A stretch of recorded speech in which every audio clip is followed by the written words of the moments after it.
Every team, every topic, everywhere. This is Believe. What's up? The Braves recap doubleheader game 1 for August 9th here. We're inside Truist Park today and giving you your Braves recap. The Atlanta Braves win 7-1 over the Marlins in game 1. So the story of the game was Hurston Waldrep, who pitched 6 innings for the Braves, 89 pitches. Second start for the Braves this year, where he's pitched very well. 8 up ends for the Braves with sinker, his splitter, his curveball, and his fastball, keeping hitters off balance for the Marlins today. Only gave up 1 run today for the Braves, which is good. Kept things in line for the Braves as well. Offensively, you got something going early there with, it was great to see the Braves get this thing offensive going, get 7 runs today. Great to see that for the Braves. It's something that the Braves are struggling with getting runs, but it was good to see that.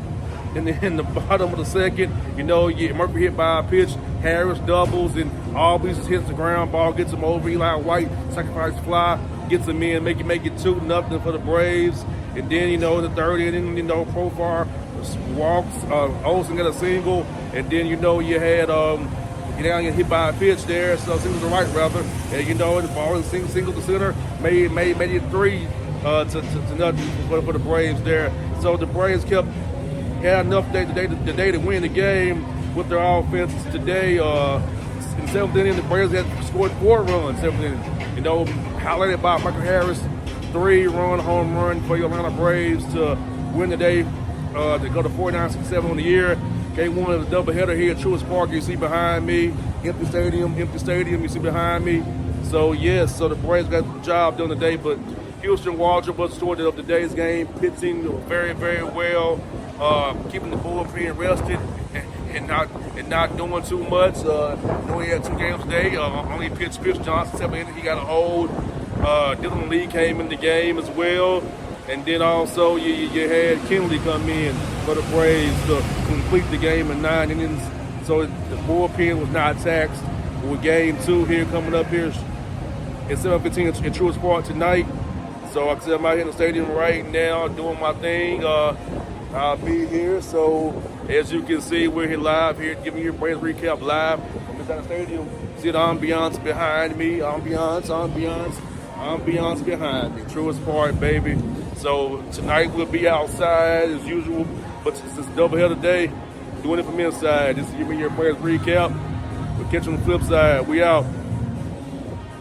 How good did it feel to follow up what you did in Bristol with a normal start here today and do as well or better? Yeah, I think that was the biggest thing, is having a normal start with a normal routine and week, and kind of being able to prepare for it. Nothing was set in stone, but just kind of being able to prepare for it. And it was good outing, and happy with it. So. Looked like you had a pretty good mix of the sinker and the splitter there, especially the splitter looked like it was a pretty good strikeout pitch for you. Yeah, it was good. Splitter was there. It's been reliable all year, and that's kind of what I'm known for, is to have it in the back pocket. We used it in several different counts, early, late, but using it to both hands, and had a lot of success with it. Can you tell me more about the development of your sinker? I know that's a pitch because it introduced this year. Yeah, Murph caught me when he was on rehab beginning of the year, and he kind of came to me with the idea of it. It's like, we'll give it a shot. We'll try it to righties, and then as the year went on, we kind of used it to both hands.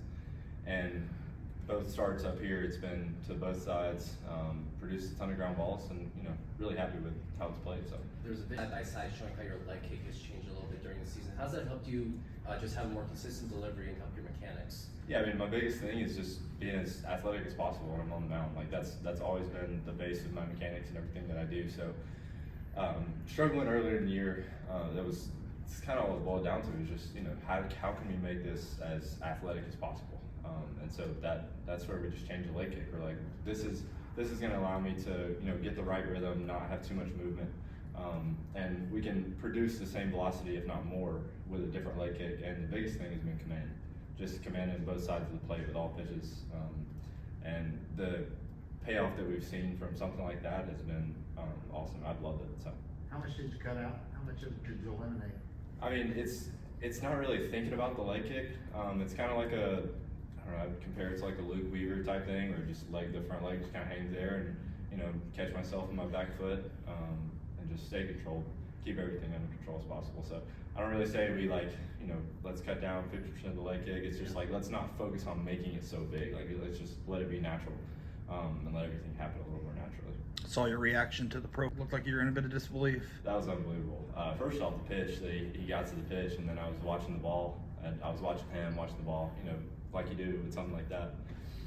Saw him jump on the wall, and I mean, I saw him catch the ball as soon as he jumped. That was pretty unbelievable. That's pretty cool.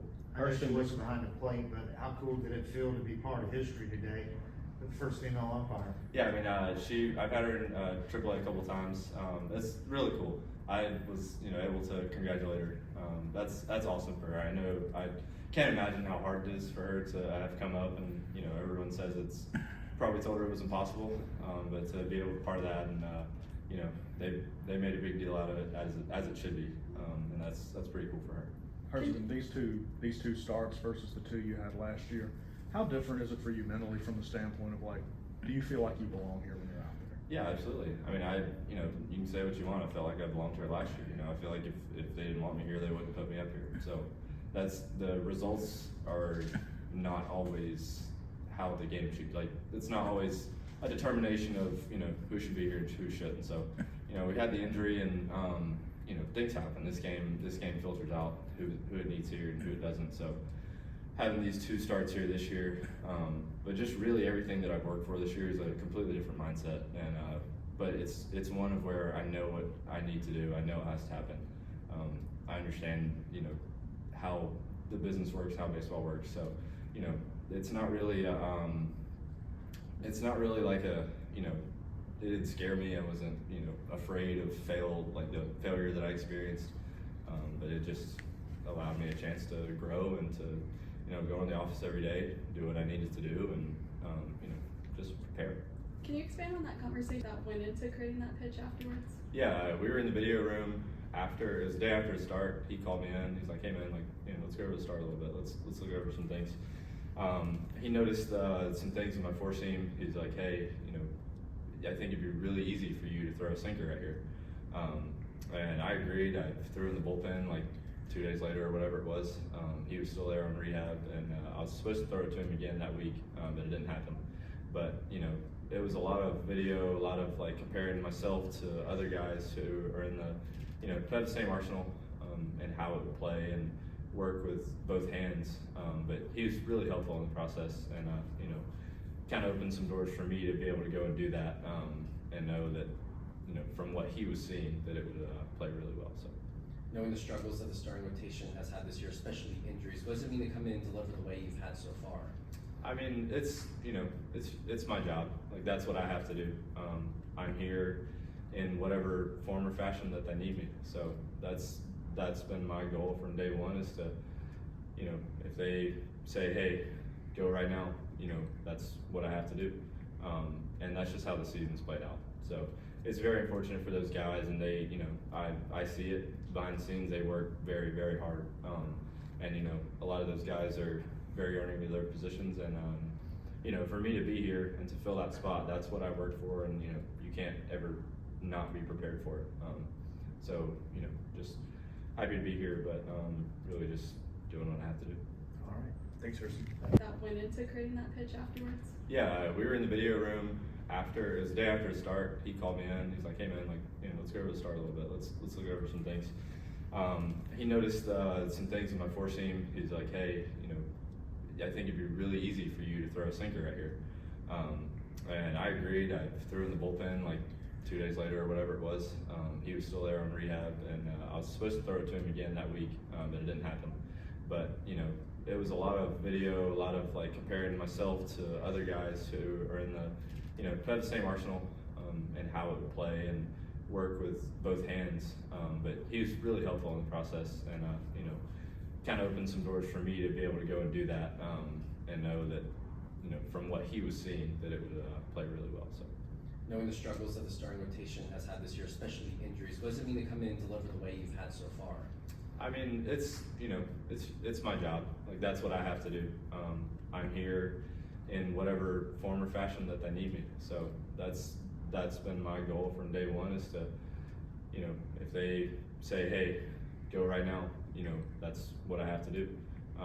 And that's just how the season's played out. So it's very unfortunate for those guys, and they, you know, I see it behind the scenes. They work very, very hard. And, you know, a lot of those guys are very earning me their positions. And, you know, for me to be here and to fill that spot, that's what I worked for. And, you know, you can't ever not be prepared for it. So, you know, just happy to be here, but really just doing what I have to do. All right. Thanks, Hurston. Pitched his way into the rotation here after today? Well, I mean, he's not the 27th man, so I'd probably say so. Was that as impressive, or even more so maybe than last week? Or? Yeah. Well, now I'll be honest with you that what he went through to get to Bristol, you know, getting up at 4 in the morning, and that was pretty impressive too. But that was really good right there. Holy cow! You know, I just love to see the progression of young guys, and the changes that he's made, and you know, he's adjusted, and he's pitching. You mentioned his increased confidence this time around. How have you seen that in him? It always happens when they come up here and you send them back. They're always better the next time. They always are. And most guys have to do that. The majority of them do, and you know, and everything's not so new to them. They've experienced it, and they come back, and you know, it's a totally different animal than it was the first time through. And the stuff, the pitches that are working, do you realize, like, this is why he was a first-round pick, you know? Well, you know, his first-round pick, because he had arm strength and an out pitch with the split. But now he's pitching. He's I think, mixing, you know, the curveball. The split's still a really good pitch for him. The sinker, instead of, you know, he's not having to pitch it 98 to be effective. And his command's a lot better. There a lot of really good stuff to like. He just seems just talking to him like a different guy Yeah. than he did a year No, ago. I think I would probably say if he would probably tell you he is. He's more confident. I think they get those innings in the minor leagues are invaluable to work on things and kind of find out who you are, and you know, I think it was great that he had all those early in the year until now to, you know, kind of work on things and get confidence. I was the one that kind of pushed him on the sinker and, you know, having him try that out. I'm curious, just when it comes to the development of a pitcher, how instrumental can a catcher be? Oh, Better catcher? huge. That's why Sandy was so, you know, good down there with, you know, not only the pitching staff, but the catcher, the young, like Drake Baldwin. But it's, you know, and Murph's done a great job with him these first two. You know, he kind of hung with him and got his secondary stuff going in his first start. And then, you know, I think Hurston had a lot of confidence in Murph catching him again today, and that's big. That catch by Truist Superfar, what can you tell us about that? Yeah, that was a great catch. I mean, how he just kind of marked that thing down, and honestly, when he hit it, I thought it was going to be in the upper deck, and you know, he stayed right with it. And I told him, it's like you're going to be watching that on TV for 24 hours till we play another game. So it's a great catch. We've seen Michael Harris. Once he gets to a point where he gets everything together, how good can he be? I think he's as talented a kid as I've ever been around. You know, both sides of the ball. I mean, just the natural ability and strength, and you know, the feel, the knack for playing the outfield, his arm, the whole thing. I mean, he can be as good as he'll let himself be. Drake Baldwin's another good day at the plate. Seems like once he gets going, he doesn't stop. Well, I mean, he's a really, really good hitter. I think there's another guy that's had a lot of confidence in himself and understands that he can play here. He's a really good player in this league, and as he amasses at bats and experience, he's just going to get better. Snit, did the fact that we didn't notice the umpire at first, does that mean it was a good day for Yeah, him? I always. I mean, she did a good job. You know, Todd tells she's knows her, you know, what she's doing, and so yeah, it's kind of like a catcher. If you leave the ballpark and you don't remember who the catcher is, he's probably did a really good job. Yeah. To see that happen, I apologize if it doesn't act before the game, but to see that happen, to see this history happen, and you've been in the game for a while, like, Yeah. what Well, does that anytime mean? anybody grinds their way through the minor league, which isn't, I don't care who it is, you hang around, that's a tough job.